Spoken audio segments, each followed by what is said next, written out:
Bonjour ou bonsoir plutôt. Je suis ravie d'être avec vous aujourd'hui pour vous parler un petit peu de Crimson Hexagon.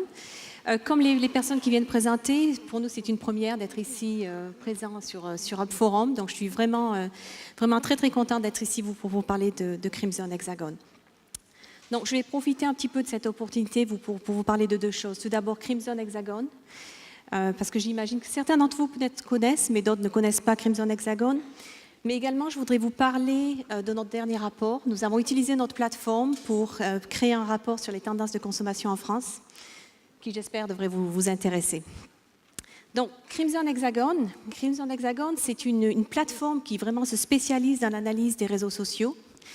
C'est une plateforme qui a à sa disposition la plus grande bibliothèque de conversations sur les réseaux sociaux.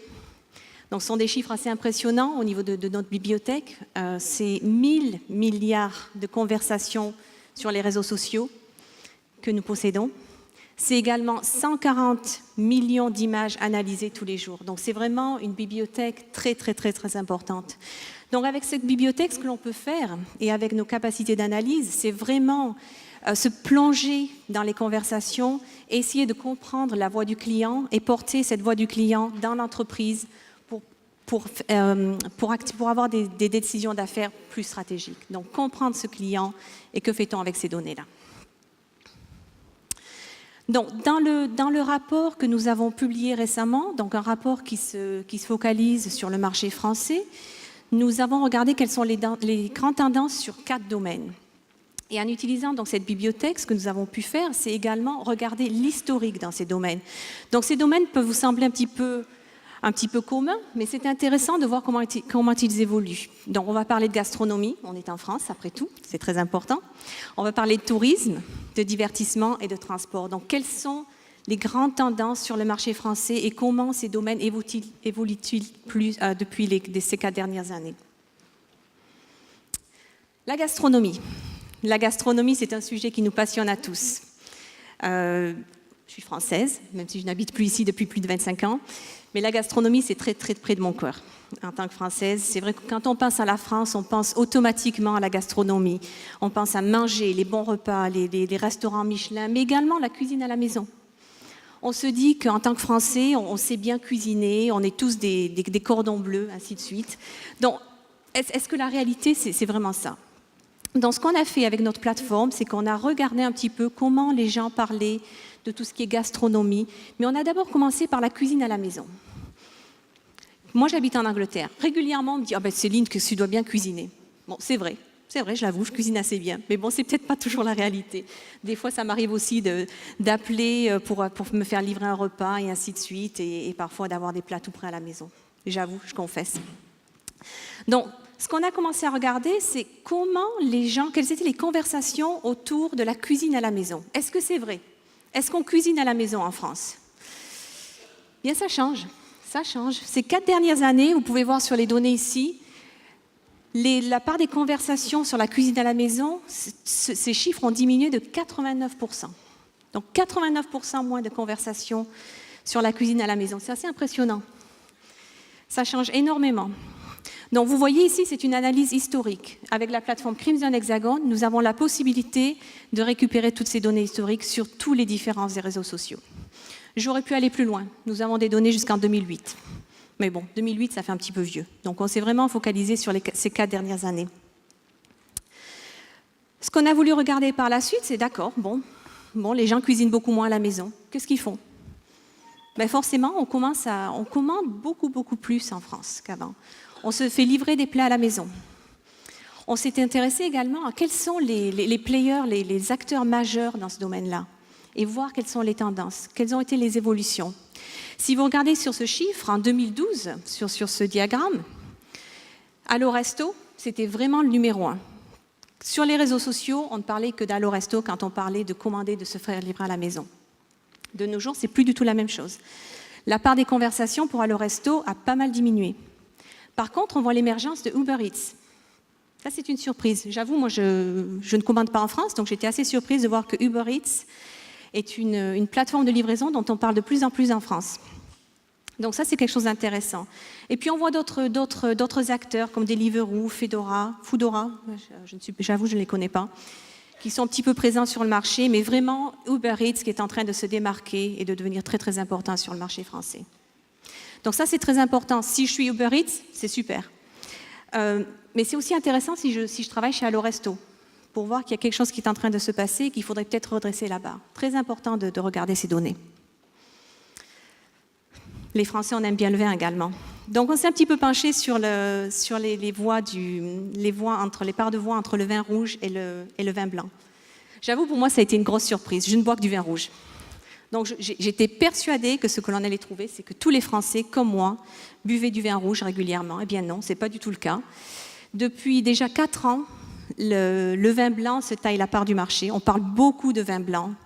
Je ne sais pas si ça correspond aux données commerciales, mais en tout cas, sur les réseaux sociaux, on parle énormément de vin blanc. On parle toujours un petit peu de vin rouge, mais de moins en moins. Donc ça, c'est intéressant. C'est intéressant pour différentes raisons.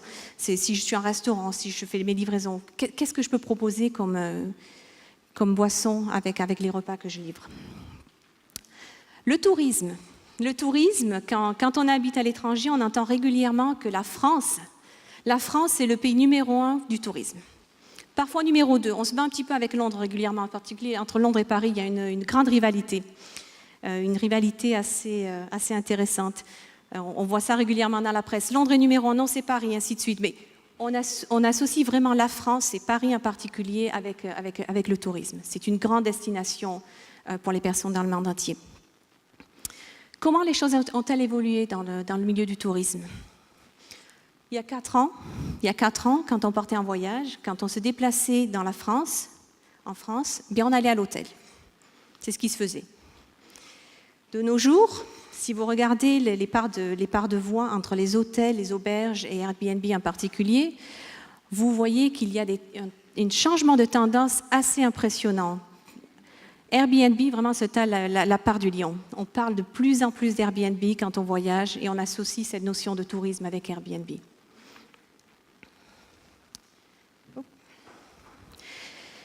Quand on parle également de voyage à l'intérieur de la France, mais également à l'international, on voit que la part des conversations a diminué.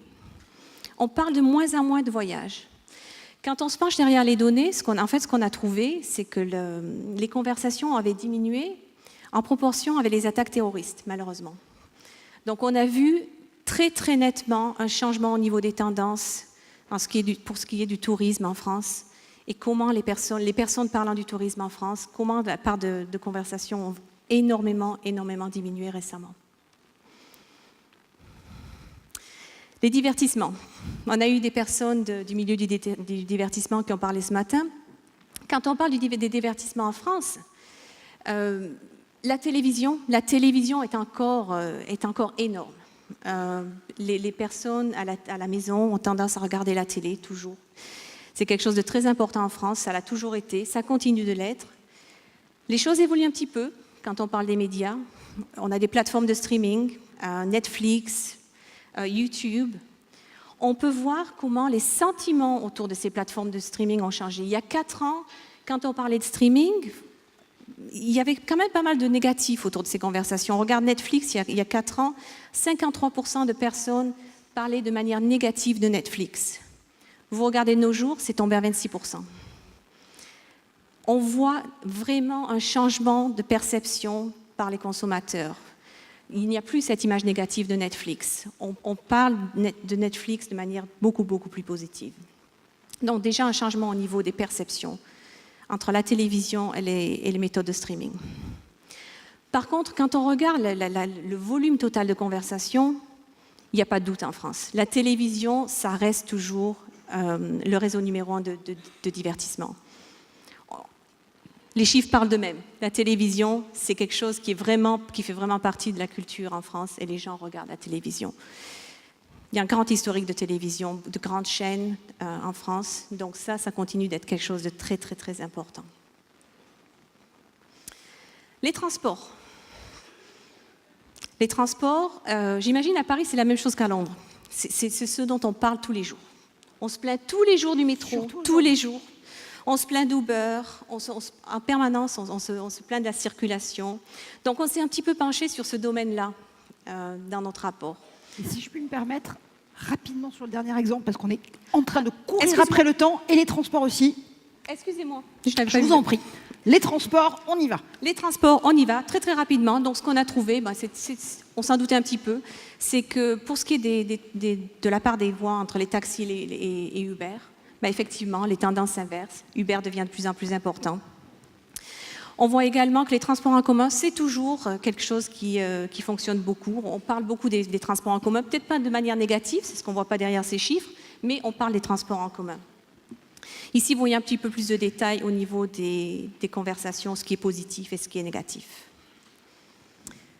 Voilà, j'ai essayé de rattraper au plus tôt. Merci infiniment Céline. Évidemment, j'imagine que si on veut en savoir plus sur Crimson Hexagon, on vous retrouve aux espaces de networking en même temps que Cheetah Digital aussi. Et vous pouvez évidemment, tout au long de la journée, aller visiter ces stands pour pouvoir en savoir plus sur les produits et les services qu'ils vous font proposer. Merci infiniment. Merci à vous.